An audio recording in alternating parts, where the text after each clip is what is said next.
Non potendo cambiare 25 giocatori, abbiamo cambiato l'allenatore. Il direttore sportivo del Padova, Massimiliano Miravelli, spiega così l'esonero di Bruno Caneo e l'ingaggio di Vincenzo Torrente, che è il nuovo allenatore dei biancoscudati. Campano di 57 anni, ex giocatore, arriva dal Gubbio, con cui era sotto contratto, sebbene non più alla guida della squadra, dallo scorso maggio. Prima sensazione, insomma, diceva prima onorato di essere qui. Sì, onorato perché Padova è una grande piazza, sono arrivato con grandi motivazioni, grandi stimoli e quindi ho tanta voglia di far bene.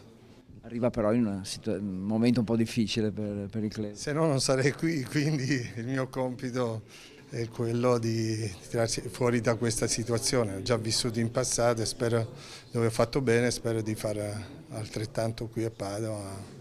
Un compito non facile, quello di risollevare la squadra dalla palude di metà classifica, ma un compito che non spaventa il nuovo mister, già abituato a lavorare sotto pressione. Obiettivo?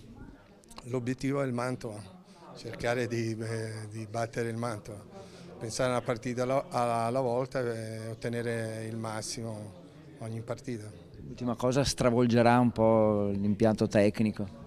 No, cercherò di mantenere un certo equilibrio, è fondamentale per me in questo momento conoscere i ragazzi e poi vedremo quale sistema giocare. E così la partita con Mantova sabato prossimo a Leuganeo è già un debutto per il nuovo tecnico, importantissimo per la classifica. Il Padova è 14°, il Mantova 16° con 3 punti in meno.